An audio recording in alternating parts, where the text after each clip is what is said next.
Hello friends, subscribers and new viewers of this channel. In this tutorial we explain how to correctly and quickly download files, folders and complete repositories from the Hugging Face website to folders on your local computer. In this tutorial we will use the Hugging Face Hub library to download the files. So here's the standard procedure whenever you want to download the repository or the model from the Hugging Face and you want to start with coding on your local computer. Number one, find the model repository ID on the Hugging Face website. We will explain this later on. Number two, create a folder on your local computer. Number three, create and activate a Python virtual environment in the new folder. Number four, install Hugging Face Hub using pip or pipe, however you like to call it, and create and run a Python script that will download the repository from the Hugging Face website. So let's immediately start. Okay, so let's start. Step number one, find the model repository ID on the Hugging Face website. Go to this website, that's an official website of the Hugging Face, and over here you can search for your model. In this video tutorial, we will search and we will explain how to do everything for the Microsoft Florence to large model. So I will type Florence to large, and here it is.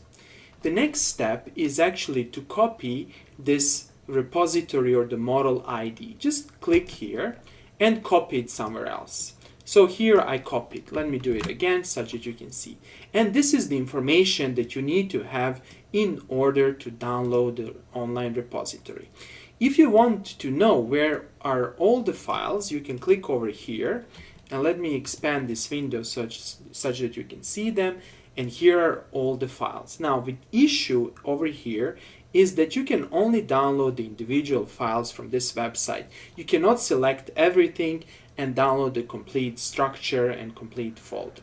That's why you need to use some other tool such as the Hugging Face Hub. Okay, the next step is to create a folder on our local computer. So for that purpose, open a terminal and let's start the terminal window. Here it is. I'm going to expand this terminal window such that you can see what I'm typing. Good. So first of all, I'm going to go to the home folder. And you can see that I'm in the home folder. Then you can, for example, create a code subfolder by executing this. However, I'm not going to execute make directory codes. Let me just nicely type it. You need to execute this. However, I'm not going to do that since I already have the codes folder. And I will go to that folder by simply typing cd codes. Then inside of this codes folder, I'm going to create a base folder for my online repository. I'm going to call it as test download. Perfect.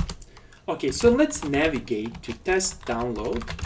And in this folder that we just created and that's completely empty, we're going to clone our remote repository given over here. But before you actually do that, it's always a good practice to create and activate a Python virtual environment. Why do we create Python virtual environments? Well, it's a good practice to separate your Python environment from the base Python environment. That's why we create virtual environments that are completely decoupled from the base environment, and in the virtual environments you can install all the packages from scratch. That is, once you install, or better to say, once you create a virtual environment, it will be completely empty with no packages, and you can precisely control the packages that you will install, package versions, and many other things. And Python virtual environment is very good for testing different code. Since we are on Linux machine, you need to type Python 3 venv test1. And this will create a Python virtual environment. Now if you type ls-la, you will see this folder, and this folder represents the folder containing all the settings of your Python virtual environment. To activate this environment, you actually need to source one of the script files from this folder Namely, in test1 folder, you have a bin subfolder, and then you have a script file called activate. And you need to source this file, and this will actually activate your virtual environment, and you will be in your virtual environment. Okay, now you can simply type pip or pipe list, and you can see that you only have pip and you have setup tools. These are the basic packages that come with virtual environments.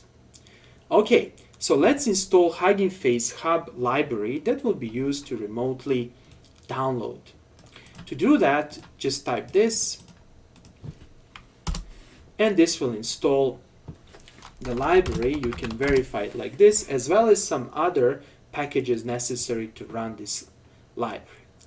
Okay, the next step is to create run a Python script that will download the repository from the Hugging Face website. So to create Python code file, you can use any Python editor. However, I'm going to use Visual Studio Code since I really like it. To start it, I will run this. I created a separate video tutorial explaining how to install Visual Studio Code. Okay, so let's create a new file. Click here. I will call the file test1.py, and I will save it in this folder. And let's start with coding. The code is super simple, and I'm going to copy and paste the code, and then I will explain what's happening here. Okay, first of all, from Hugging Face Hub, we need to import snapshot download. Snapshot download is actually a function that will download the current version of the repository. That is, it's not going to download everything that basically Git is doing.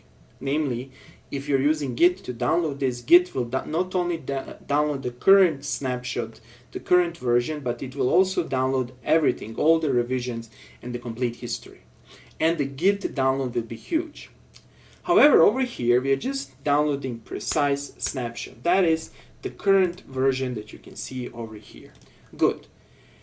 The first input parameter that you need to provide is the ID of the repository. And that's precisely this thing that we copied and pasted. So let's do it again and paste it here. This is enough for Hugging Face Hub to go there and to download. You don't need to specify the complete address. This is very important.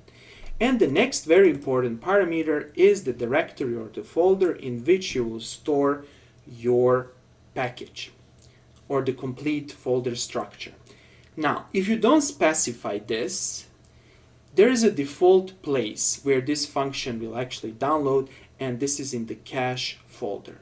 My advice is always to specify the local directory or the local folder. And to do that, you need to specify the absolute path. So let's try to find what is the absolute path. Go over here and type pwd. And you can see the absolute path. So copy this absolute path and paste it here. Okay, here it is. I changed it. Now, let's run this code. So how to run this code? First, press Ctrl-Shift-P and search for Python select interpreter. You can simply write it down. However, I see it over here, and here it's very important that you select Python from your virtual environment. That is, select this option, then click here and run Python file. Let's see what will happen, and you can see the download process started, and you see how fast it is. It's super fast. We have just downloaded the complete folder from online. So how can we figure out that thing? Well, let's see now. Let's see what will happen. Now, let's click on Files. Let's find in Homes, Codes, Test Download, and here let's see the list of all the files, and let's sort them according to their size. Do we see all the files or not? Well, we see actually. We see, right? Here's our PyTorch model.bin, and that's the largest file we have, right? And let's try to find the same file on the remote repository, And you can also here see the test one. This is your Python virtual environment, and you see cache. Also you have a cache. However, the most important part is part over here, and this file is actually your model. So let's see this file remotely. It's called PyTorch model bin. Its size is 1.5. So let's see it. Okay, where it is here.